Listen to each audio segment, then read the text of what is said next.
Hey, I'm Carrie. Welcome to my kitchen. Tonight, Asian-inspired stir-fry. Asian-inspired because it has ginger, it has sesame oil, it has soya, it's lots of garlic, and feel free to use whatever protein source you want. I'm gonna chock this with tons of vegetables. So I pre-cut everything so you can see. So lots of ginger. That's like about a knob this big that I grated. And that's 1 small onion, 3 garlic. And you can see all the vegetables here. Some other vegetables I'm gonna add towards the end because they don't take so long to cook. And I am actually gonna make this a beef stir fry too. I have 1 serving of beef here. Just like a deck of cards, right? That this is from a roast that we had that was left over, so just sliced it all up. But like I said, use anything. Don't use meat at all if you're a vegetarian, if you're a vegan. So the first thing I'm going to do is heat up my wok. And I might as well use use a little bit of olive oil. I just go swoosh, swoosh, swoosh. I have coconut oil that I usually use, but I didn't bring it out, so I'm not going to do that. So after that heats up, you want to start with the ginger and the onion first, right? Because that's going to be the base for all your flavors. And you saute that for a couple of minutes and then start to add your vegetables, sort of the hardiest vegetables first to the softest vegetables like your peas and sprouts.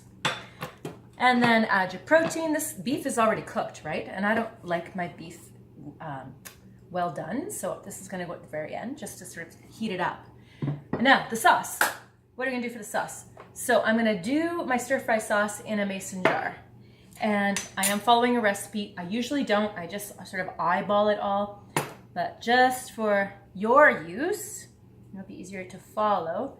1/4 cup of soy sauce. I would actually use this Tamari instead. If you're going to use soy, try to get the gluten-free, caramel-free, color, glucose, fructose-free soy sauce. So 1/4 of that, and I also take a 1/4 cup of broth, which, I'm not going to bother getting in the fridge. So I'm going to do a 1/4 cup of water instead. So a quarter, soya and water, or soy and vegetable broth, chicken broth, whatever you like. And a tablespoon of cornstarch, which I didn't bring either. Or you can use arrowroot if you prefer that. A tablespoon, okay. Tablespoon of that, and a tablespoon of honey, it says, but I'm gonna use maple syrup because I don't have honey right now. And it's like maple syrup season here out in the near North Ontario.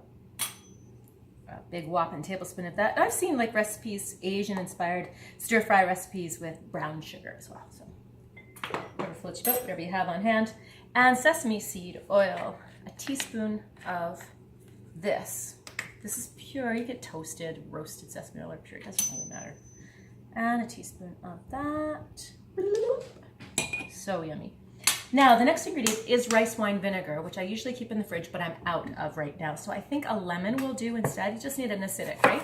Lemon or lime, even orange if you want that. That'd be good too. So I need a teaspoon of vinegar, a teaspoon of lemon. So I'm going to pretend that that's a teaspoon. It's probably way more. And then shake it all up. I know my wok is nice and hot now. So this I'm going to add towards the end when all the vegetables and the meat have been tossed around. All right, so I'm adding, again, just to recap, adding the onion and the ginger right now. Saute that for about a minute or 2 and then add the vegetables, the hardest to the softest vegetable. Add your protein if it's already cooked towards the end. Add the sauce, toss it all up. You'll have stir fry in 5 minutes. The prep is all in the chopping, right?